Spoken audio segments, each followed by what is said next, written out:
What are the key numbers to pay attention to in the business? Well, you start with kind of the bigger picture. What is your overhead? What is your profitability? What are your growth rates? What's your production, collection, new patients, which if you ask any doctor, they're probably going to know what their production, collection, new patients are. When you start getting into overhead, they start to kind of freeze up a little because they don't know. So first starting with, awareness of your business. Where are you at? What's the baseline? What exactly do you want as the business owner? Do you want more time away from the practice? Do you want multiple locations? Whatever that looks like, we have to first get clear on what that is for you as a business owner. Then we start building the scaffolding around that path, that, carving that rut out. If you have a well-oiled machine, and again, you have a profitable business that is operating at a level that can kind of pivot and kind of fluctuate and move with the business cycle out there, you're going to be prepared for whether it's recession or inflation or potentially both all at once. Good day, everyone. This is Dr. David Phelps of the Freedom Founders Mastermind Community and the Dentist Freedom Blueprint Podcast. Today, you're going to really enjoy my conversation with Mr. Jake Conway. Jake, how are you doing, sir? I'm doing well, David. Thank you so much for having me, man. I'm really excited about this. Well, Jake, you and I got to spend a little bit of time together not too many weeks ago, doing some fun, crazy stuff in Nashville. And we've got to spend a little time I think at breakfast or lunch, and I've known about you for quite some time through other mutual friends, people that have definitely a high regard for the value that you bring to our industry, specifically in this case dentistry, but certainly the topic we're going to talk about today, I think, could also pertain to really any business owner, particularly small to medium. Just a little bit of background on Jake. Jake spent 4 years in the hospitality industry working as an operations analyst. After realizing that the corporate ladder and some help from people around him, he decided to make the leap into entrepreneurship. Founded in 2012, Custom Practice Analytics has grown, shifted, and changed around the dental industry, ultimately molding Jake into the dental business analyst he is today. Masquerading as a business therapist, at times he really loves connecting, learning, and ultimately providing value to any and all of his clients. So let's go back in your earlier life and talk to us about hospitality and really how that did allow you to morph into the entrepreneurial role that you play today. Yeah, so so back up even further, I don't have a formal college education around this, School of Hard Knocks per se. So I started my journey, back in the corporate world. That was, 2007. And started out actually in IT, which I know nothing about computers, but that was my first education on people and how to interact. I started off, learning how to communicate and actually provide value in the form of just talking to people, understanding what their needs were, and kind of understanding what exactly were the issues they were dealing with IT, which I knew nothing about. But the value was being able to provide that level of communication, understanding. And then I would just call out the guys because, again, I didn't know what the heck I was doing. So that was short-lived. Eventually, I moved into the analytics world, if you will, of the hospitality industry, focused on operations where, it's kind of similar to what we're doing today. We'd look at, efficiencies within the different departments, from housekeeping to, the front desk, engineering, which is basically maintenance men. And we would report back to the general managers appropriately with a little bit of custom reporting. And it was kind of light work, I would say. There was a small task force of us, of about 7 that were in charge of about, I think it was 50 or 60 properties at the time. And realized that the corporate ladder wasn't for me.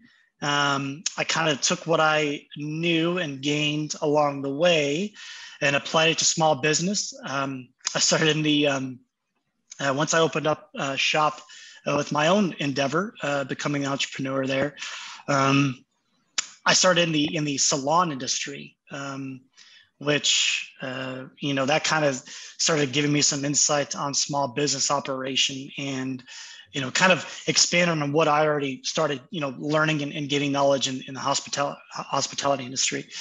So flash forward to now, along the way, I met a lot of cool people, Mark Costas being one of them, that was kind of a springboard into the dental world. And here I am 10 years later, and I really love working with dentists. I think it's as you know, David, they're a unique group of individuals that, again, I really love working with. And I think that the business knowledge is just so grossly undereducated.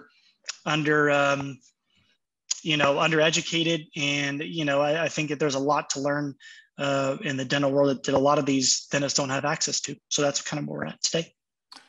Yeah, that's an interesting background, and I love the way that you morph from maybe what I think all of us, when we go to school or we're looking at a vocation or career, first thing you think about, well, I need safety and stability, so we try to land on that thing, whatever it is. In your case, it was like getting to something corporate. Well, that sounds like pretty safe, right? But safe doesn't necessarily mean it's what you want in your life. I mean, being an entrepreneur means taking a little bit of risk, and that's what's out there today. I mean, there is risk in any kind of business venture today, and if that's not who you are, then probably you should put a different hat on and go that direction. So we're talking to the entrepreneurs. We're talking about the risk takers out there. It's definitely a very dynamic time that we're in right now. I think we could go back to pre-pandemic, end of 2019, starting 2020, and then it seems like the world just kind of I don't want to use hyperbole, but things kind of blew up, and we're still in the aftermath of one area of disruption with COVID and labor shortages, supply shortages, and just the whole shutdown from the government and trying to now weave our way through. And now then we're facing the rising of interest rates and potential inflation and recession, and it's trying to manage all this. One of the questions I think maybe comes from a lot of people, I think I understand the answer pretty well today and have an appreciation for what you do. But some people say, well, you call yourself a business analyst. Isn't that what my CPA accountants are supposed to be doing for me? Because they provide me numbers every month. They look at my QuickBooks reports and they give me numbers and do my taxes. And aren't they kind of looking at those? I mean, how is what you do different than what I'm getting from other vendors in this case? Oh, that's a great question. I get this a lot. So the simplified, I guess, stripped down version of this is you have management reporting, and then you have tax and accounting reporting. Your CPA and bookkeeper will absolutely take care of that, which they should. That's their value.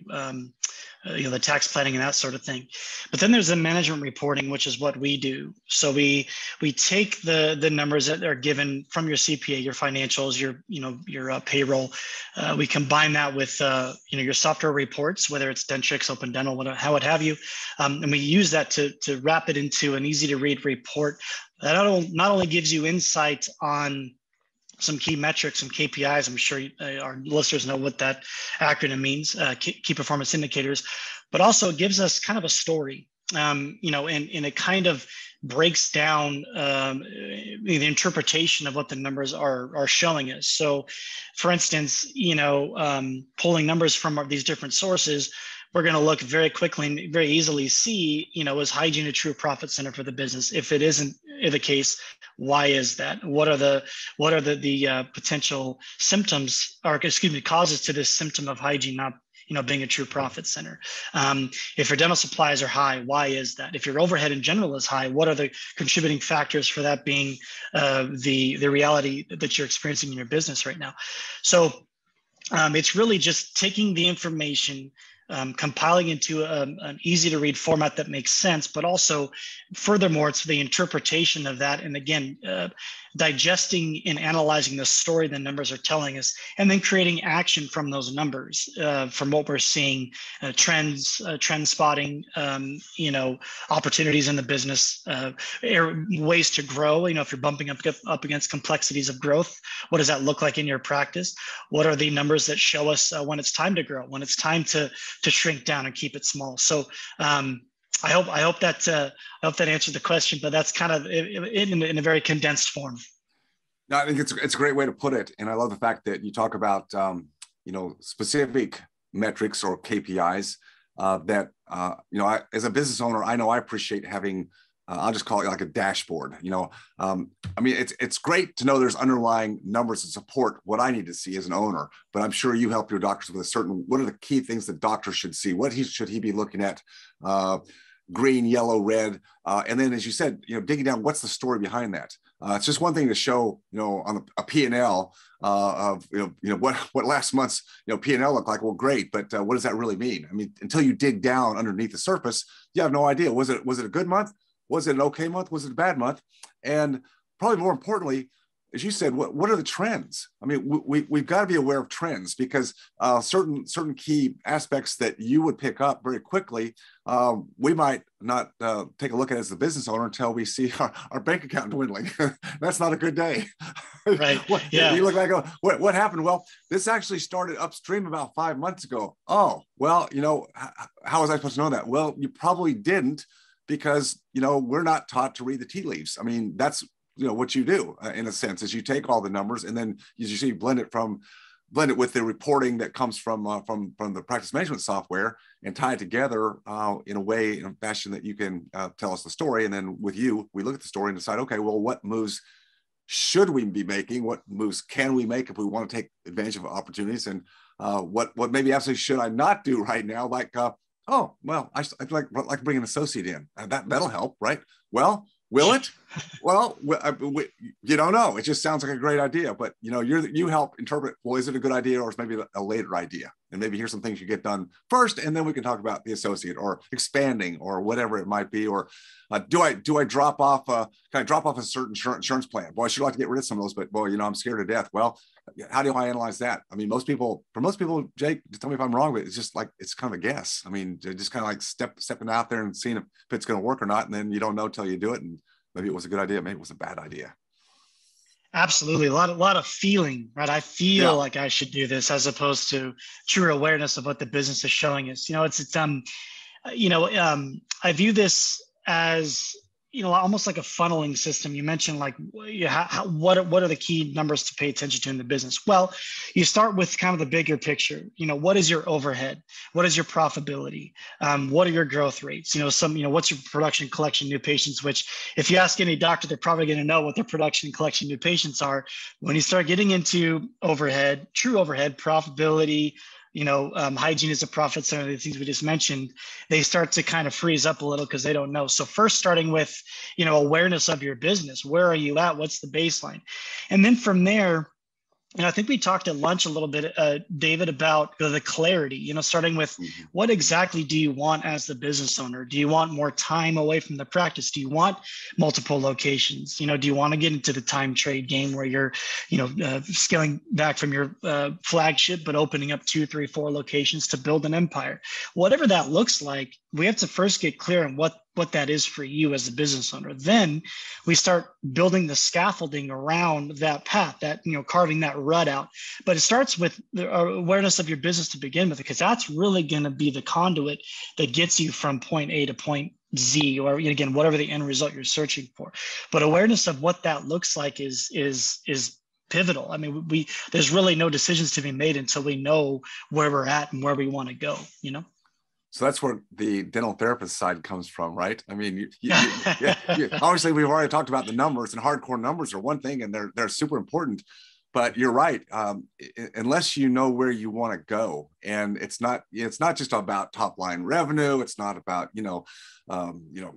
I don't know. It's not about certain metrics that some people allude to being successful. And it sounds like what you do is you really kind of help get the clarity, back to the clarity point of really what are you trying to design here? I mean, what overall, what's this mean? Is it more money? Well, what's more money mean? Well, is that going to get you there, or is it profitability? Is it more time off by inserting certain efficiencies into this? Does it mean bringing on other doctors? I mean, all these things come into play, but until a doctor has clarity, again, they're just kind of throwing lines in the water and hoping they snag something, and usually what they snag is not what they were after. Absolutely. We take, you mentioned the business therapist, and once we identify these, what we call opportunities, these, what we call these symptoms of something going on, whether it's supplies being over, hygiene, whatever the case may be, well, we would dig into the potential causes to the symptom. Now, these causes could be a plethora, a number of things. It could be leadership. It could be the fact that you don't have the right staff on board. It could be that, you just don't know what you don't know in certain cases, that you didn't have the awareness to begin with. So we really dig deep into these causes, and really we take an inch wide, mile deep approach. We really want to get to the root cause to these symptoms. It's, I kind of equate it to the Eastern versus Western medicine approach. We want to fix the actual root causes versus just prescribing Xanax and sending you on your way. So we get to the root cause and we offer solutions based on what we've seen, what we've seen working others in similar situations, and develop really custom, a lot of times it is custom approaches with the certain skill sets with the individuals that we're working with. We have a mutual friend that talks about the different avatars of dentists, whether it's social doc, the clinical doc, what have you. So we leverage the skills that the docs already have, and we offer solutions based around that. Jake, is there a cart before the horse? Is there a chicken before the eggs kind of a contrast here? And I'm just asking this real time because I'm not sure if I have the answer. But small business owners, and again, we're talking about our dental colleagues here today, and somebody who is mired in the complexities of running that business, operating it as a solopreneur type person. In your experience, is there a right place to start? Some people say, well, I need to go out and find, a practice management coach or a consultant, or or maybe I should go take more CE right now, or maybe I need to find somebody like you, Jake, who can help me interpret and establish better metrics. Maybe I need a life coach to help me figure out what my life and personal vision is. I'm just curious, and you probably I'm sure you enter into relationships with different practices and doctors from different angles. Is there a right way or wrong way, or is it just start somewhere and try to get some help wherever it comes from? I'm just curious. No, that's a really good question. It's really depending on what the vision and where you want to go to start with as the owner. A lot of times gaining clarity. For instance, our onboarding calls is spent a lot of times with developing that to begin with, because a lot of times we have skewed versions of what a trigger word would mean. One trigger word that is always there is growth. What does growth actually mean? Define that for yourself. For instance, could growth mean that you scale down 2 days, but you're still maintaining levels of profitability as you scale back time-wise? Is that growth to you? And if it is, how do we define that? And what are the next steps given the opportunities in your business? Are you tapping out? Can you afford an associate? Is the practice ready for that next level? If it isn't, what needs to happen in the short term to get the practice ready for the next leap, whatever that looks like? So, in a roundabout way, it is starting with the owner themselves of like where I want to go and gaining clarity. Because a lot of times I see that, everyone compares to others, right? Because there is enough knowledge out there to understand that there are thriving dentists who are killing it at profiting millions of dollars and yada yada yada. So there is a level of comparison inherently. So if you can strip that away and keep it condensed to your own path and what feels good for you, that's where we start, and defining that. So if you can define that, then you go, okay, great, I'm here and I want to go there. Let's look at my business and my current situation to find out, am I ready? If I'm not, what is it going to take to prepare myself, the business, the team, what have you, to really make it to this next level and feel one thing? As human beings, we have to feel progress. When we don't feel that progress, we feel stifled. We get, all things start to unfold. We get resentful, we get complacent, that sort of thing. So really feeling progress, but we have to identify the path first before we can start feeling progress. So I hope that answered your question, but it is a case by case approach. But starting with the awareness is really where we dig in first. I've got to say, Jake, you really do understand the human side of all this, and I say that to be totally transparent and complimentary. I find oftentimes people that are really good with numbers, and you are definitely, but oftentimes they're not the Excel best. Excel is good with numbers. Excel. Well, all right. So somebody before you made it easier for someone like you to take it on. Yeah, I get right. it. I get it. Thank you, Microsoft. Yeah. But see, I don't even like to do Excel. That's how old I am. So I can't even use the stuff that's been made for people that don't know the right numbers. But what I'm saying is no, really what I've really gleaned in the time we spent together is you're not just a numbers guy, which is important, but you are really, I think, gifted in a secondary, or maybe it's a primary gift of yours, a superpower that allows you to help create that vision. I see that. To me, that's, you've said it several times today already, but that's why I want to make a point of it, is everything else that we can inject into the practice model, KPIs, dashboards, efficiencies, whatever it might be, all those things that we can inject in. There's a myriad, right? There's a whole myriad of things, but until you know what you really want and have clarity on that vision, all this other stuff is outside the realm of anything that's going to have any dramatic effect. In fact, trying things that don't merit where your vision wants to go can actually upset the apple cart and cause more pain and ascension and resentment, as you said. I think it's so important. I love the fact that your onboarding calls start with that, because many times people that are into the numbers, it's just about the numbers, and well, what number do you want to see? Well, I want to see this number. Well, why? Well, who cares about why? Let's just go get the number, right? And it's like, what was that all about? So I love the way you look at it. It comes from where you started. You said, back to IT, when you didn't really know IT, but it was really about the people. And it sounds like you were like translating or communicating expectations, and then somebody else do the actual technical work, which, I mean, that's needed. Yeah. Can I make a point here, David? Yeah. Thank you. I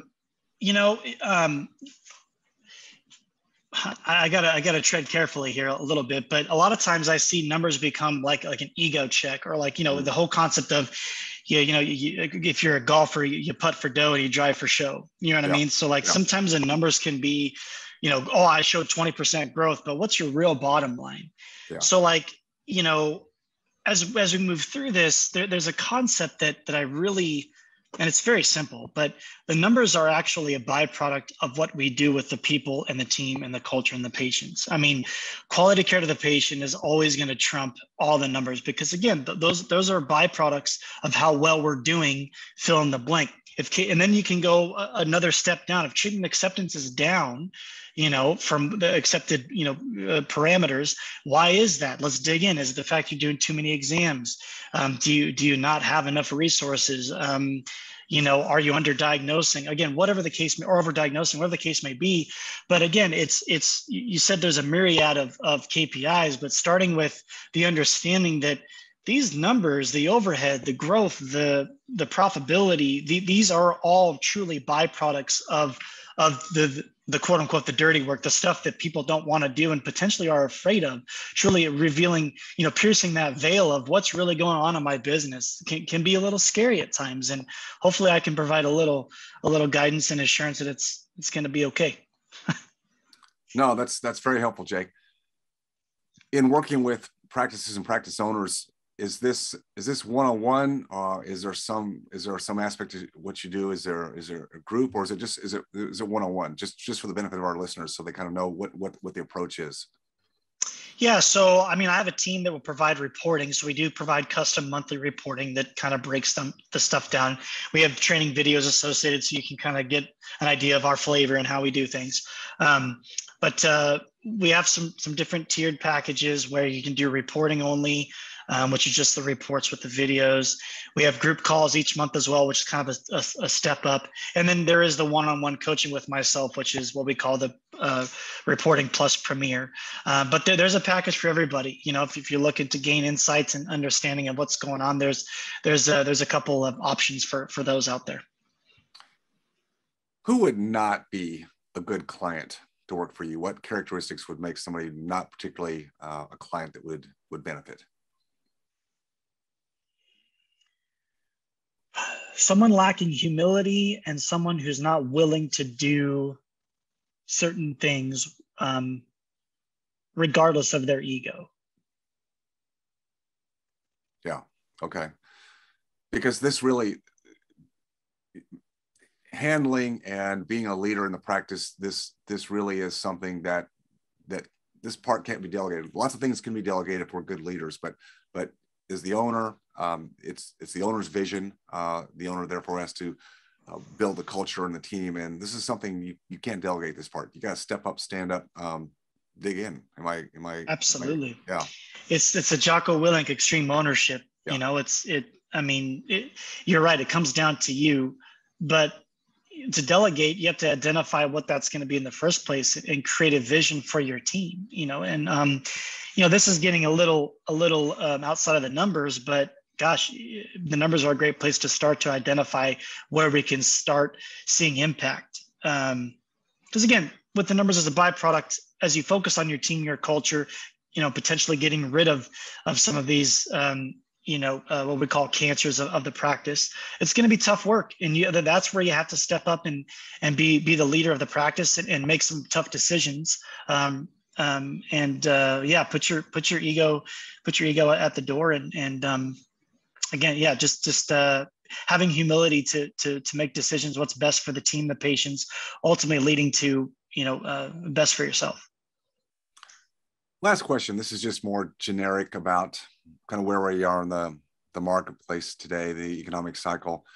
Are you in general, I don't mean just from your clients, but you're out there, you spend a lot of time with a lot of dentists and different groups and get a lot of feedback. Is there, in your opinion, a high level of concern, moderate concern, not much concern at all about kind of where the economy seems to be going, and the threat of inflation, higher interest rates, maybe a recession? Is there much out there right now, or is it still, you think, early before people are really getting too excited about it? Well, I think obviously COVID was sudden and unexpected, but those that were prepared, it really wasn't. It wasn't as detrimental for those that were prepared for whatever. I mean, obviously they couldn't have projected or anticipated a COVID shutdown. My point is that if you're prepared from a numbers standpoint and have a healthy business, you can kind of weather the storm. I know that you've been in the game for quite some time, David, and if you have a well-oiled machine, and again, you have a profitable business that is operating at a level that can kind of pivot and kind of fluctuate and move with the business cycle out there, you're going to be prepared for whether it's a recession or inflation or potentially both all at once. So I'll start off with that. As far as the concern out there, the main concern, you touched on it earlier, which is the hiring crisis, this great resignation that's going on.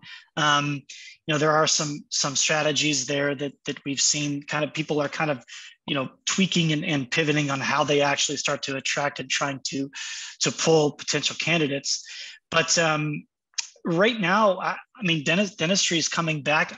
Some of our clients have had some of their best months literally ever in the past few months. I don't know if that's just a surge from the shutdown and we're experiencing some effect from, the recall cycle being broken for so long.